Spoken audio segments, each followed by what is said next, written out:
नमस्कार, जय भीम, जय भारत, जय संविधान, जय विज्ञान। आज हमारे साथ खास दो मेहमान बैठे हुए हैं।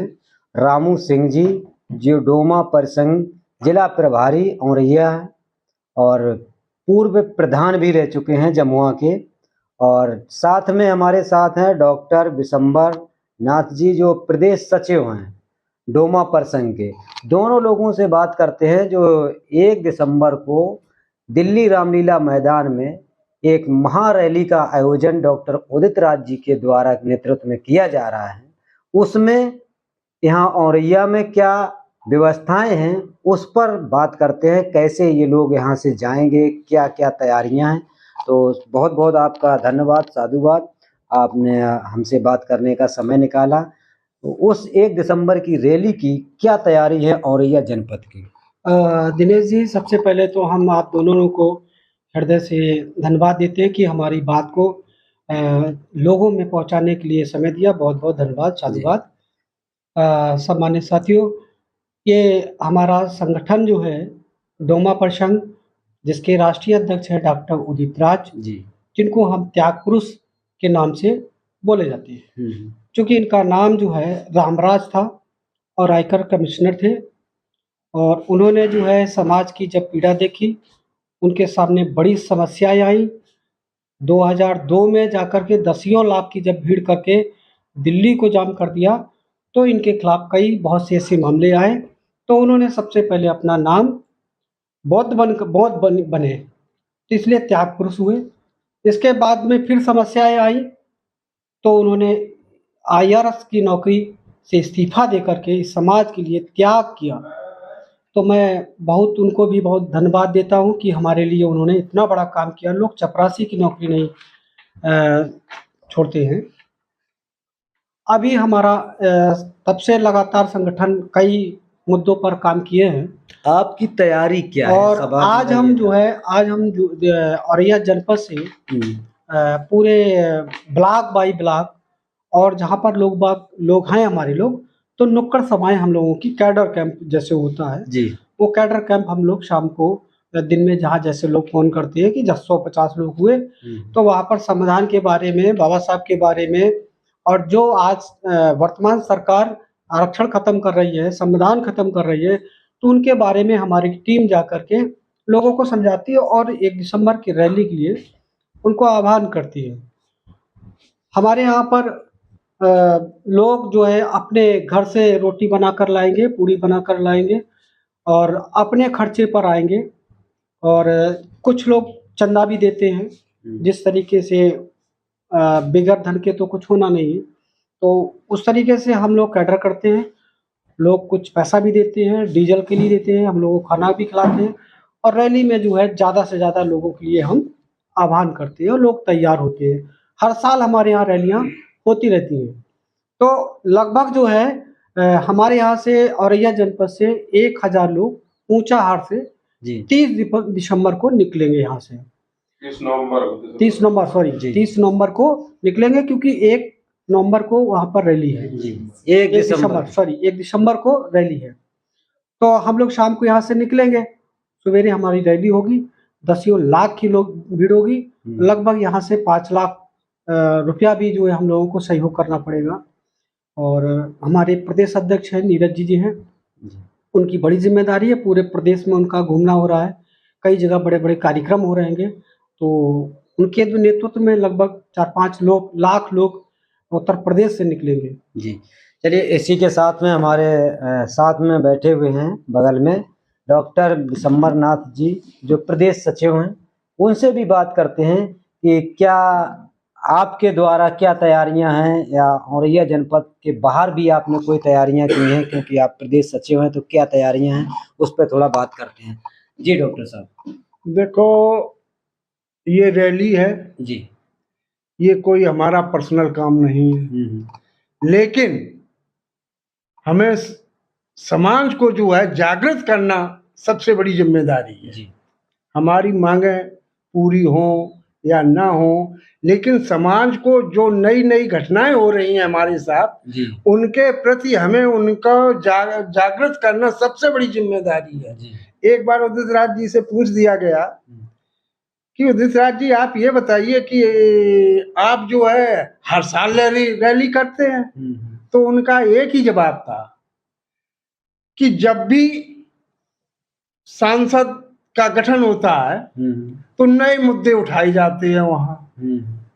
जो लोग नए होते हैं वो नए मुद्दे एक न एक लाते हैं। अब जनता के बीच में उन मुद्दों को कोई पहुंचाने वाला नहीं है, इसलिए हमारा इन रैलियों की तरफ मेन उद्देश्य हमारा कुछ भी ना हो, लेकिन समाज को जैसे बाबा साहब ने जागृत किया था उसी हिसाब से हर साल कोई नया मुद्दा आएगा, हम उसके प्रति भी समाज को आगाह करेंगे कि देखो अब ऐसा होने वाला है, सचेत हो जाओ। सोए हुए शेर को जगाने का काम, ये भी काम है हमारा। ये केवल हम संगठन बना के घर में पड़े रहें इससे मतलब नहीं, हमको जागृत और जाते हैं, हम लोग रैलियां करते हैं, तो यही काम है।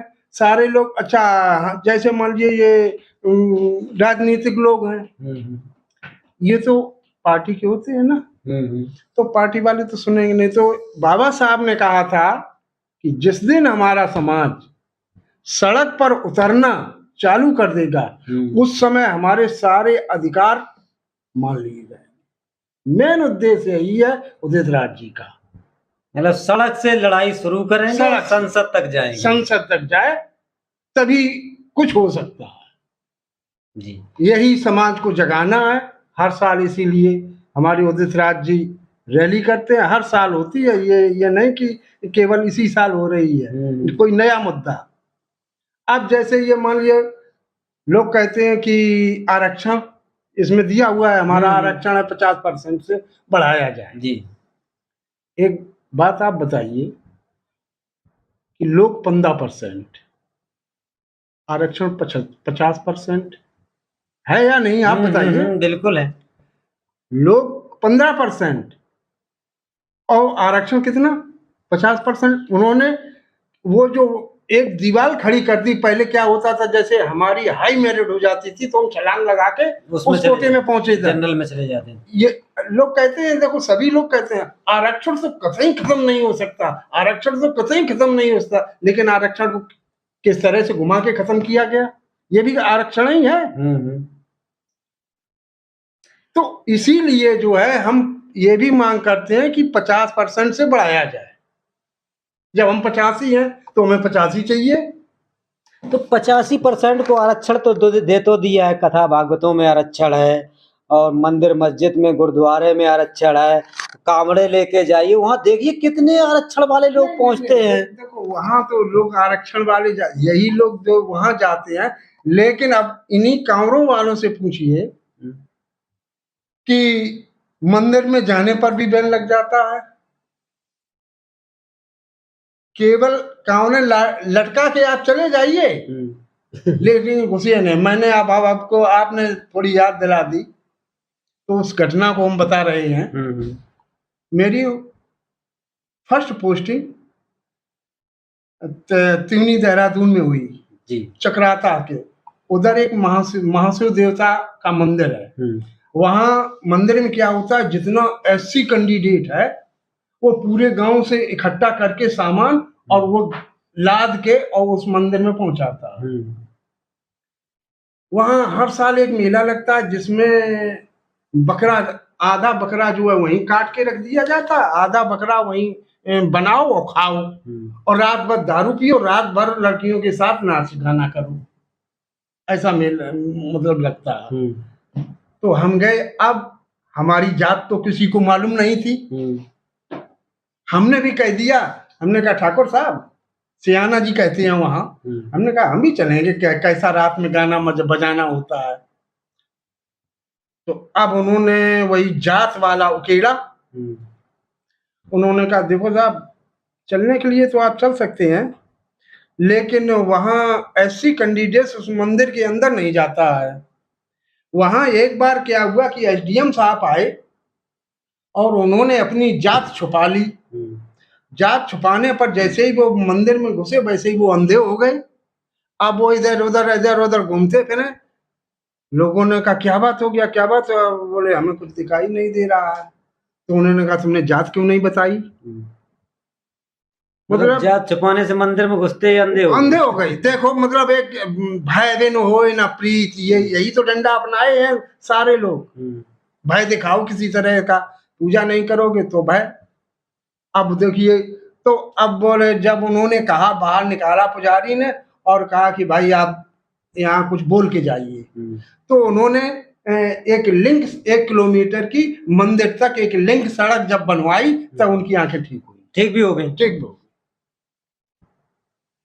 तब तो बहुत बढ़िया। वहाँ तो अस्पताल बंद कर देना चाहिए, उसी मंदिर में पहुँचाना चाहिए नहीं पेशेंटों को। ऐसे ही तो भय को लगाएंगे आपको। तो ये चीजें हैं, सारी चीजें हैं। आरक्षण वाली जो है, जी। हमको जगाना है कि इन अंधविश्वास में इसमें कुछ नहीं रखा है। बस हमारा उद्देश्य यही है प्रसंग का। चलिए, तो इसी के साथ में इस वीडियो को समाप्त करते हैं। जय भीम, जय भारत, जय संविधान। हमारा वीडियो अच्छा लगे लाइक करें, कमेंट करें, शेयर करें।